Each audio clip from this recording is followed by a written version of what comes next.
呢4年喺屋企工作以嚟咧，都難免有一個問題，就係每日到 lunch 咧，總係要經歷一場影響一整天心情嘅決策，而呢個決策往往都帶俾我煩惱嘅。今日食啲咩？開唔開火咧？煮又要煮好耐，但係而家做嘢嘅 mood 好專注喎。呢幾年以嚟最奢侈嘅已經唔係時間，而係我嘅心流或者專注狀態。尤其是係今年再到同朋友創業開始啊，生活變得混亂啦。一個就係食嘢上面嘅混亂，一個就係做家務上面嘅混亂。每日已經要做好多細微嘅決定㗎啦，再諗食啲咩，點樣整幾耐，就會令到成個人更加容易覺得決策疲勞啊。於是我就決定好好咁樣去 set 一個系統，與其每日都要重新去決定咁多次，不如喺 weekend 休息日嘅時候一次過將個選擇權收翻嚟啊。Hello， 大家好啊，歡迎翻嚟，我係 Kristen。所以今日呢條片想分享點樣用大約2個鐘頭嘅時間就可以備好一個禮拜嘅早餐同埋午餐。一個禮拜備餐講緊嘅係5日嘅工作日，雖然好多時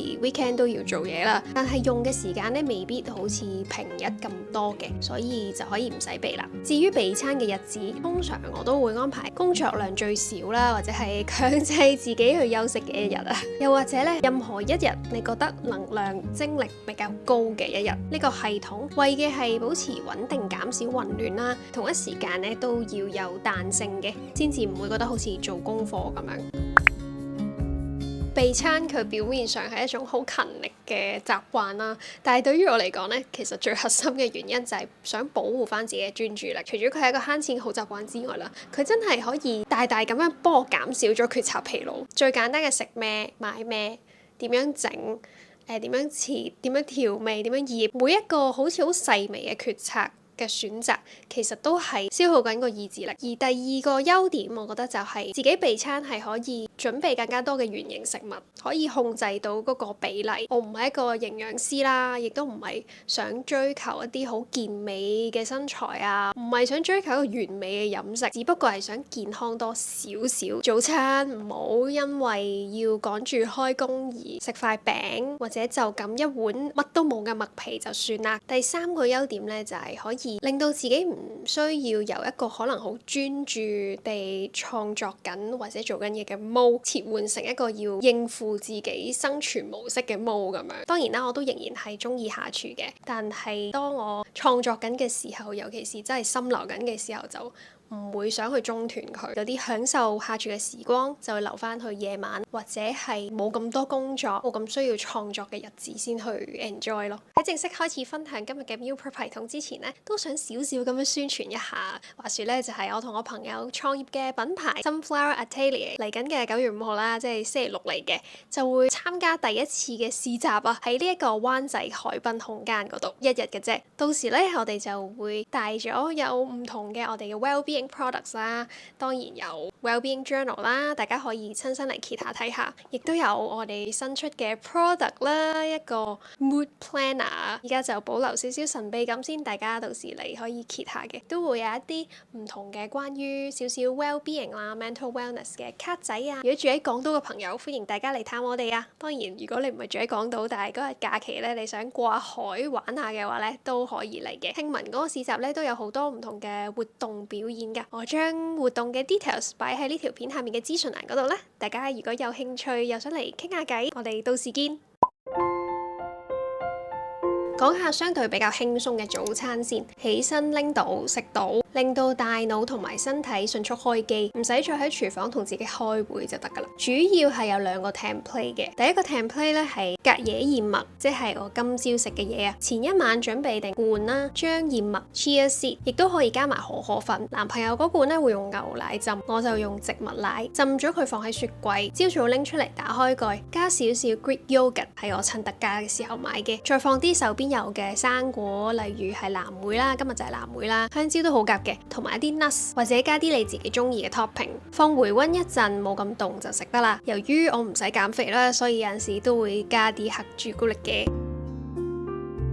夏天就還好啦，但係有陣時都唔係好想一早就食凍嘢㗎嘛，雖然會擺到回溫先嘅，尤其是女仔會明㗎啦，所以就有第二個 template 啦，烚定雞蛋放喺雪櫃嗰度，起身嘅時候整翻熱熱地就可以啦。揾個資料㗎啦，烚咗未剝殼嘅雞蛋放喺雪櫃4日內食用都係安全嘅，又或者可以剝咗殼佢整碎蛋加沙律醬同埋黑胡椒，都一樣可以放喺雪櫃幾日，朝早攞嚟搽麵包就啱晒。今個禮拜我就係整定呢2款嘅雞蛋料理，個沙律仲加埋爽口嘅蘋果添，都係啦。如果大家減脂嘅話，用 Greek yogurt 去取代沙律醬就得㗎啦。成個備餐系統其實都係基於以下呢一個規則嚟定嘅，大約啦，25% 蛋白質，50% 纖維蔬菜，25% 嘅碳水。Prep meal 嘅時候咧，多數就都淨係整蛋白質同蔬菜嘅啫，因為碳水係比較容易整啲㗎啦，相對嚟講，所以就會喺食用當日先至整嘅，到時再砌幾個組合，比例又唔使話計到好死嘅，總之大約就得㗎啦，視乎當日想食啲乜就執啲乜。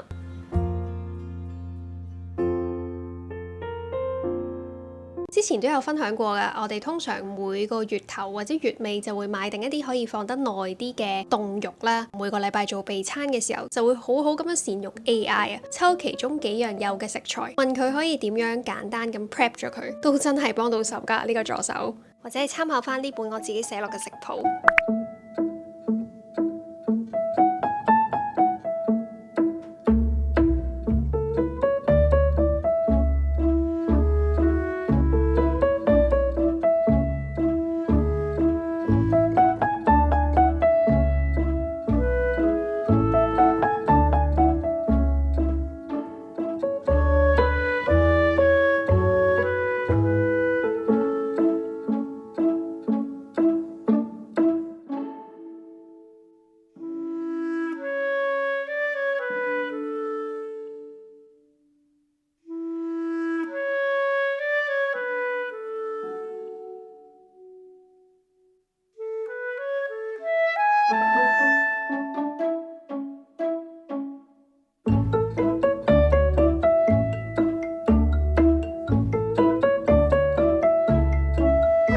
至於整好咗嘅餸要點樣保存呢？呢一 part 就寫喺個 mon 上面俾大家 cap 圖 save 低啦。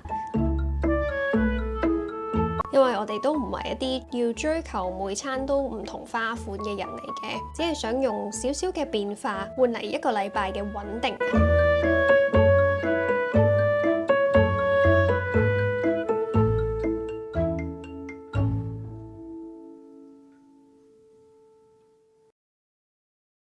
整好晒之後，話咁快就第2日啦，就嚟實測一下究竟早餐同 lunch 要幾多時間出餐呢？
做自由業就係好多時都冇人幫手去排 schedule，邊啲決策要留俾創作，邊啲可以交俾個系統，都可以由自己揀，就係為自己留咗一啲唔使點樣諗都可以做得好嘅事啊！我諗備餐就係一種咁樣嘅生活減法。